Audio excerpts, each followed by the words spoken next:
When a young actor told Tom Holland he felt like he didn't deserve his big break, something beautiful happened. Jimmy Fallon watched as Spider-Man himself transformed impostor syndrome into a masterclass on authentic confidence. It was a perfect Friday evening at Studio 6B in Rockefeller Center, where The Tonight Show starring Jimmy Fallon was humming with that familiar magic that made millions of viewers feel like they were part of something special.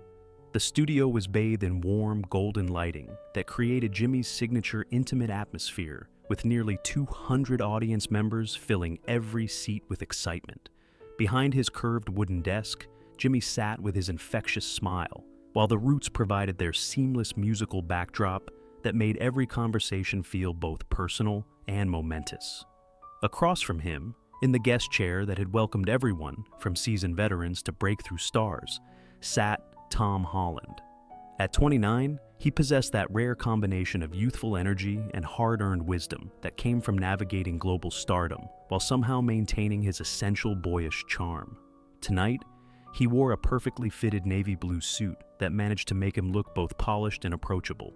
His signature tousled brown hair slightly messed in that effortless way. His smile was warm and genuine, and there was something about his presence that radiated both confidence and humility, the unique quality that had made him beloved by fans around the world. The interview had been flowing beautifully with that easy rhythm that comes when two people genuinely enjoy each other's company. They had covered Tom's latest projects, including his highly anticipated return as Spider-Man in the upcoming film, his recent ventures into producing, and his ongoing relationship with Zendaya that had captured the hearts of fans everywhere. Jimmy had been particularly interested in Tom's journey from unknown British theater kid to one of Hollywood's most bankable young stars. "It's incredible to think about how your life changed," Jimmy said, leaning forward with genuine fascination. "You went from auditioning for Billy Elliot as a kid to literally becoming Spider-Man. That's like every actor's dream come true. How do you even process that kind of transformation?" Tom's expression became more thoughtful, his trademark smile softening into something more reflective. "You know, Jimmy, I think the honest answer is that you never really feel like you've made it, you know? Even now, even after all these films and all this incredible success, there's still this voice in the back of your head that's like, are you sure you're supposed to be here?"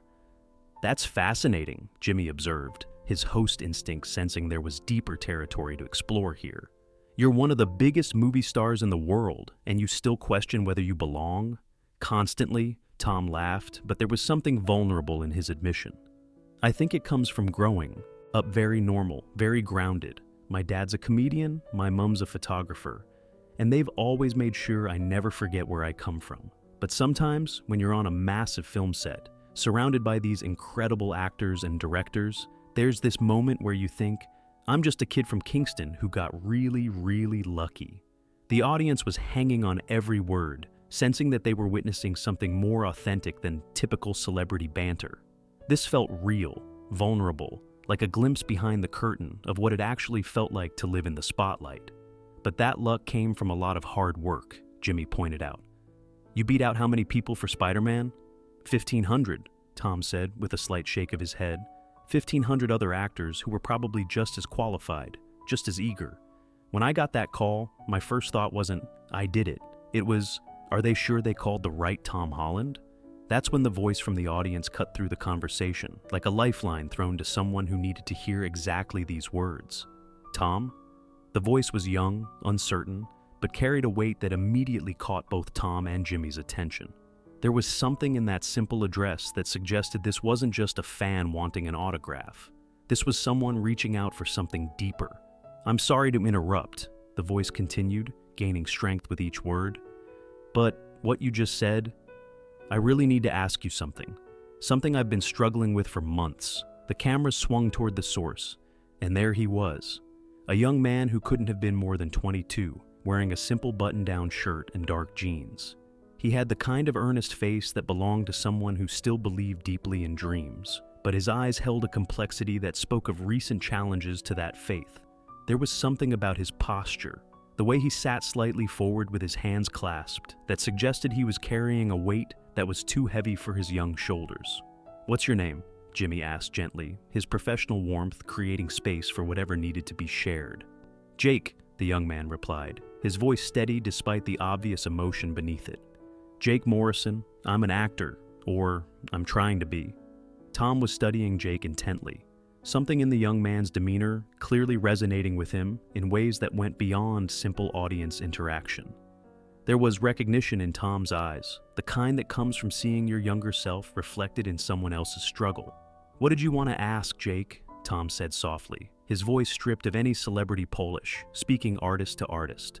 Jake took a deep breath, gathering courage for words that had probably been building inside him for months.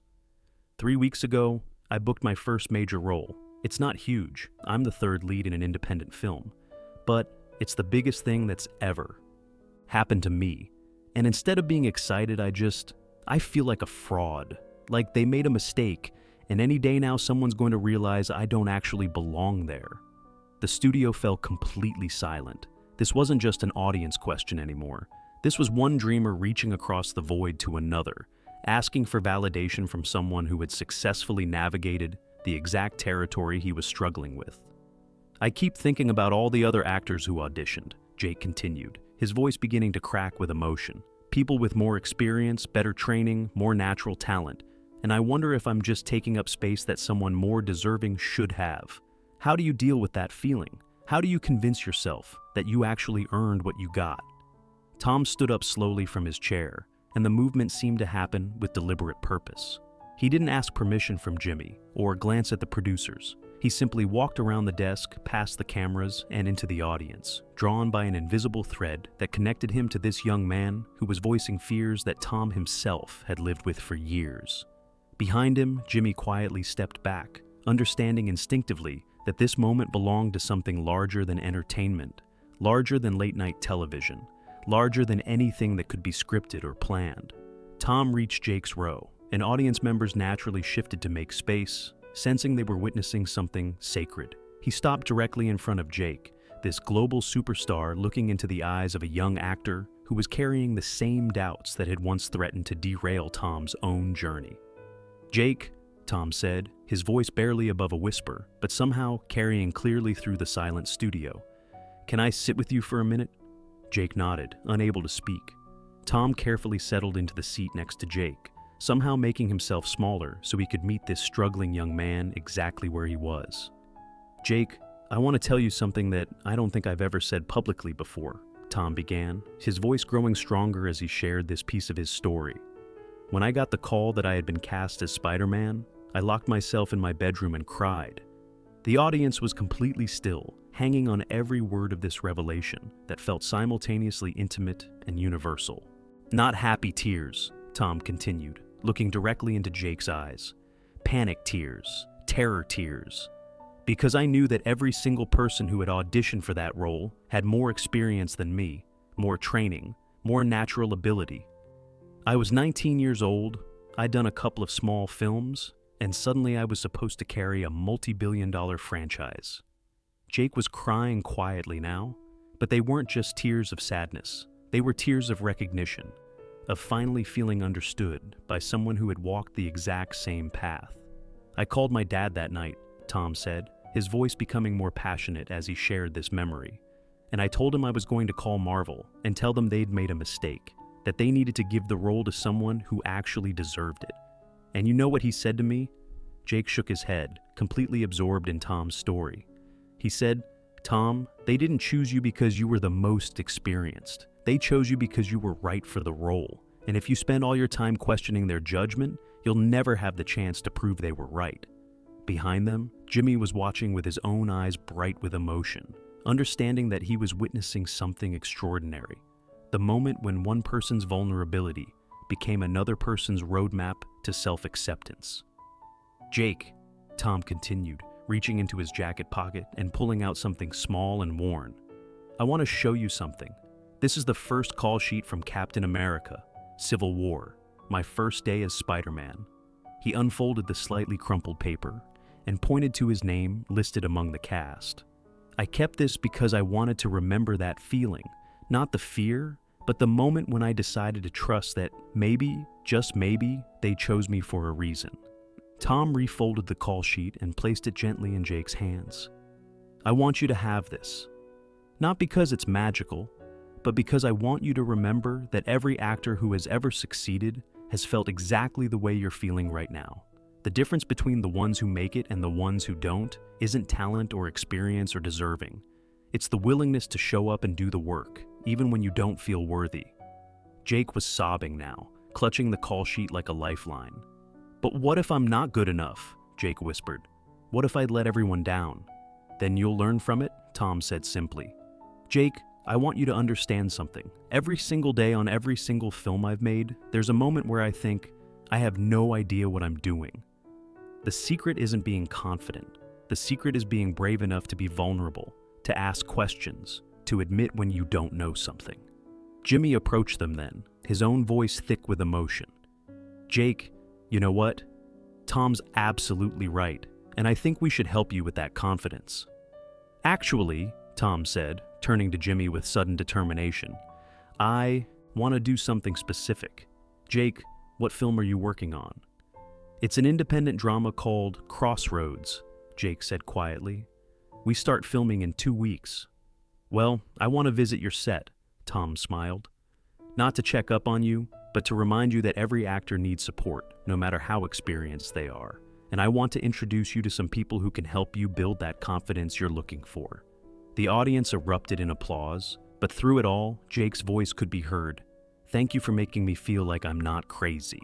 "Thank you," Tom replied, "for reminding me that vulnerability is actually a superpower." As they embraced, Jimmy stepped forward to address the cameras.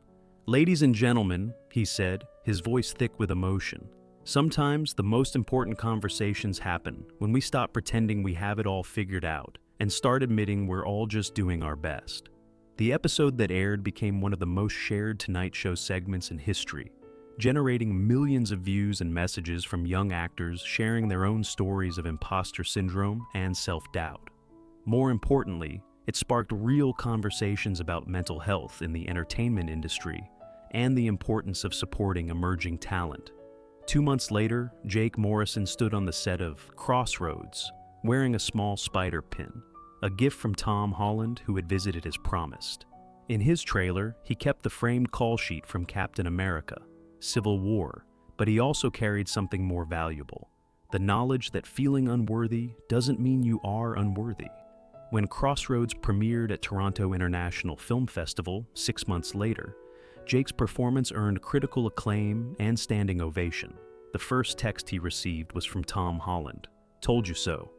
Keep being brilliant. Your friendly neighborhood Spider-Man."